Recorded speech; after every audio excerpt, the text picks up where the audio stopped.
नाज़रीन, दूसरों को गिराने वाले जब खुद गिरते हैं तो इनका तमाशा पूरी दुनिया देखती है। पीडीएम ने खान साहब को गिराने के लिए इंसानियत की हर हद पार की, ताकत का और ताकतवरों का बेदरेग इस्तेमाल किया, लेकिन फिर भी ये टोला खाली हाथ है। आज की इस वीडियो में जो इतलात शेयर की जाएंगी वो बेहद खुश आइन और दिलचस्प हैं, क्योंकि खान साहब के गिरने का नजारा तो सिर्फ पीडीएम ने देखा, लेकिन अब पीडीएम के गिरने का मंजर पूरी दुनिया देख रही है। और जिन ताकतवरों ने खान साहब के खिलाफ अपनी ताकत का इस्तेमाल किया वो भी अब यूटर्न्स पर यूटर्न्स लेने लगे। इतलात हैं कि दुबई में पाकिस्तानी सियासतदानों का जो मजमा लगा हुआ है वो सैकड़ों प्लानिंग्स और अनगिनत साजिशों के बावजूद भी खाली हाथ ही लौट रहे हैं। साबिक सदर आसिफ जरदारी जो कहते हैं कि जब मैं कहूंगा तभी इलेक्शन होंगे, वो भी दुबई में गोशा नशीनी इसलिए इख्तियार किए बैठे थे ताकि बड़े मियाँ को जल्द वतन वापसी के लिए आमादा कर सकें और अपने मुकर्ररा ओहदा हासिल कर सकें। लेकिन यहाँ गौर तलब सवालात ये हैं कि क्या आसिफ जरदारी के इशारे पर नए इलेक्शन होंगे? क्या नवाज शरीफ जल्द वतन वापस आ सकेंगे? खान साहब के किस सरप्राइज ने हुकूमत को दिन में तारे दिखा दिए हैं? शहबाज शरीफ ने किस ताकत और शख्सियत से राब्ता कर लिया है? क्या पीडीएम के खात्मे का वक्त करीब आ गया? बड़ी खबरों ने तहलका मचा दिया। नाज़रीन, पीडीएम हुकूमत का तजुर्बा मुल्क को ले डूबा। इस्टेब्लिशमेंट और कुछ ताकतवर लोग शहबाज शरीफ को वज़ीर आज़म तो बना गए, लेकिन अपने लिए मुसीबतों के पहाड़ खड़े कर दिए। सिर्फ यही नहीं, इमरान खान को वज़ारत उज़्मा के मनसब से हटाना किसी को भी रास नहीं आया। और जब से शहबाज शरीफ इक़्तिदार में आए हैं, इनको आए रोज कोई ना कोई मसला दरपेश रहता है और अपने मसाइल के हल के लिए वो कभी बैरून मुल्क के दौरे करते हैं तो कभी ताकतवरों के दर पर दस्तक देते हैं। लेकिन इनके मसाइल हैं कि बढ़ते ही जा रहे हैं। अपनी जाती हुकूमत को सहारा देने के लिए शहबाज शरीफ ने किससे राब्ता कर लिया है?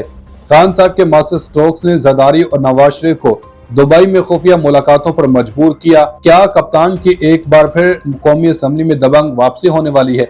सनसनीखेज खबरों से भरपूर इस वीडियो में ये भी पॉइंट्स डिस्कस होंगे कि छोटे मियाँ बड़े मियाँ की तदबीरों पर अमल करके पछताने लगे। आम इंतखाबात के लिए तैयारी जोरों शोर से जारी। पीपल्स पार्टी भी मैदान में कूद पड़ी। जरदारी का नवाज शरीफ को जल्द वतन वापसी का मुखलिसाना मशवरा।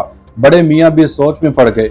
इमरान खान को गिराने वाले खुद अंधे कुएं में जा गिरे। चीफ जस्टिस का भी बड़ा खड़ाक, हुकूमत की बैंड बजा दी। नाज़रीन, शहबाज शरीफ को वज़ारत उज़्मा का मनसब सौंपने वाले अब खुद ही इन्हें इस मनसब से हटाने के लिए जतन करने लगे हैं और कप्तान को वज़ीर आज़म हाउस में वेलकम बैक करने के लिए हतमी तैयारियां शुरू हो गई हैं और इस बात का पीडीएम को बाखूबी अंदाजा है। इसलिए दुबई में मुलाकातों का एहतमाम किया जा रहा है। मीडिया रिपोर्ट्स के मुताबिक पाकिस्तान के साबिक वज़ीर आज़म नवाज शरीफ और साबिक सदर आसिफ जरदारी की दुबई में मुलाकात और अफवाज पाकिस्तान के तर्जुमान की प्रेस कॉन्फ्रेंस पाकिस्तान में मौजूद बहस है। बाज़ मुबस्सरीन कहते हैं कि इससे इमरान खान की मुश्किलात में मजीद इजाफा होगा, जबकि बाज़ मुबस्सरीन कहते हैं कि हुक्मरान इत्तेहाद अब अगले इलेक्शन का फार्मूला तय कर रही है। ये मुलाकातें पाकिस्तान के सियासी हालात के लिए अहम हैं, क्योंकि ये मुल्क के मुस्तकबिल के हवाले से हो रही हैं, जिसमें निगरान हुकूमत का क़याम सर फहरिस्त है। सियासी माहिरीन का कहना है कि दोनों सियासी जमातों की ख्वाहिश होगी कि ऐसा निगरान सेटअप आ जाए जो दोनों के लिए बेहतर हो। मुस्लिम लीग नून ये यकीनी बनाना चाहती है कि पंजाब में इसकी हुकूमत हो, जबकि पीपल्स पार्टी सिंध पर अपना कंट्रोल बरकरार रखना चाहती है, जबकि वो पंजाब में भी कुछ नशिस्तें हासिल करना चाहती है।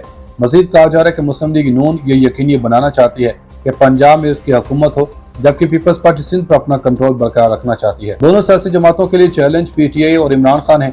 इनके बारे में सूरत-ए-हाल वाज़ेह नहीं है, क्योंकि वो अभी नाअहल नहीं हुए। इसी तरह उनकी जमात भी इंतखाबी अमल से बाहर नहीं हुई। ये भी अफवाहें हैं कि हम इंतखाबात इस साल के बजाय अगले साल में किसी भी वक्त करवाए जाएं। इनका कहना था कि इसके बरक्स अवाम की ताकत पाकिस्तान तहरीक इंसाफ के साथ है, जबकि मौजूदा हुकूमत पीटीआई को किसी सूरत बर्दाश्त करने को तैयार नहीं। दोनों सियासी जमातों को अब भी इमरान खान से खतरा है, क्योंकि अवामी सतह पर इमरान खान की मकबूलियत का ग्राफ अब भी बुलंद है।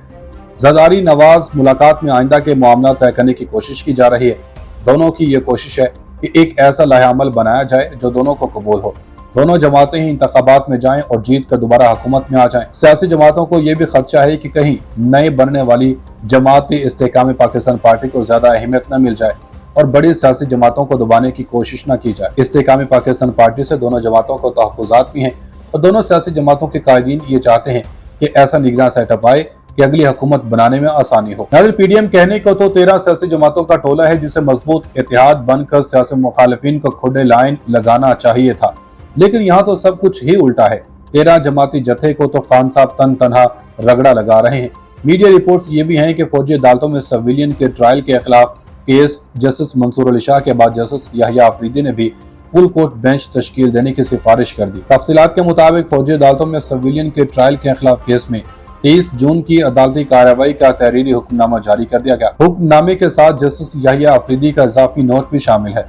जस्टिस याहिया अफरीदी ने इजाफी नोट में करार दिया कि अदालती कार्रवाई के इस मरहले में सीनियर 3 जजेस के एतराजात की कानूनी हैसियत पर कुछ नहीं कहना चाहता। फुल कोर्ट बनाकर सिविलियन ट्रायल से मुतल्लिक दरखास्तों पर समाअत मुकर्रर की जाए। सीनियर 3 जज का बेंच पर एतराज का नोट अब पब्लिक हो चुका। निज़ाम अदल की साख की इमारत अवामी एतमाद पर खड़ी है। जस्टिस याहिया अफरीदी ने करार दिया कि मौजूदा हुकूमत की मुद्दत खत्म हो रही है। इस वक्त मुल्क में इंतखाबात के लिए सियासी माहौल का मंजरनामा चार्ज है। चार्ज माहौल में मौजूदा अदालती बेंच के खिलाफ एतराज किया जा सकता है। ऐसे हालात में बेंच पर सियासी चामगोइयां हो रही हैं। इजाफी नोट में कहा गया कि केस सुनने वाले बेंच में मौजूद जजेस के तहरीरी एतराजात इंतहाई संजीदा हैं, जिन्हें नजरअंदाज नहीं किया जा सकता। सीनियर 3 जजेस के एतराज हम आहंगी और अवामी एतमाद की बहाली के लिए मुनासिब इकदाम का तकाजा करते हैं। जस्टिस याहिया अफरीदी ने करार दिया कि अदालत में हम आहंगी इदारे की सालमत और अवामी एतमाद के लिए फुल कोर्ट बेंच तश्कील दिया जाए। नाज़रीन, दूसरी जानब इस्लामाबाद में वज़ीर आज़म शहबाज शरीफ और IMF की मैनेजिंग डायरेक्टर के दरमियान टेलीफोनिक राब्ता हुआ। पाकिस्तान का IMF से मुआहदा खत्म होने में 3 दिन बाकी हैं और आज सुबह वज़ीर आज़म शहबाज शरीफ का चंद रोज में IMF की मैनेजिंग डायरेक्टर से चौथी बार राब्ता हुआ। वज़ीर आज़म शहबाज शरीफ और MD IMF में राब्ता आज सुबह हुआ, जिसमें वज़ीर आज़म ने मुआशी सूरत की बेहतरी के अहदाफ मुश्तरका कोशिशों से हासिल करने के अज़्म का अदा किया। वज़ीर आज़म ने MD IMF से गुफ्तगू करते हुए कहा कि IMF प्रोग्राम के निकात पर हम आहंगी 1-2 दिन में IMF के फैसले की शक्ल इख्तियार करेगी। इस मौका पर IMF के मैनेजिंग डायरेक्टर ने वज़ीर आज़म शहबाज शरीफ के कायदाना अज़्म को सराहते हुए कहा कि पाकिस्तान की मुआशी सूरत की बेहतरी चाहते हैं। वाज़ेह है कि पाकिस्तान और IMF का मुआहिदा 30 जून को खत्म हो रहा है। ज़ाये का कहना है कि पाकिस्तान ने $6 अरब की बैरूनी फाइनेंसिंग पर IMF से नरमी की दरख्वास्त की है। नरमी के एवज मजीद टैक्स लगाने की शर्त रखी गई है। गुज़श्ता दिनों वज़ीर आज़म ने लंदन में होने वाली माहौलियाती कॉन्फ्रेंस में IMF की MD से मुलाकात की थी, जिसके बाद पाकिस्तान और IMF के दरमियान जल्द मुआहदे की खबरें सामने आई थी। इस हवाले से ज़ाये का कहना था कि पाकिस्तान और IMF के दरमियान नए जायजे और प्रोग्राम की बहाली की राह में रुकावटें दूर हो गई हैं। जनरल मेजर अहमद शरीफ ने न्यूज़ कॉन्फ्रेंस करते हुए कहा कि पाकिस्तान का दिफाई बजट कुल बजट का 12.5% के करीब है, जबकि पिछले साल 16% था। इस साल दिफा का मुख्तस बजट तारीख के कम 3 सतह पर है।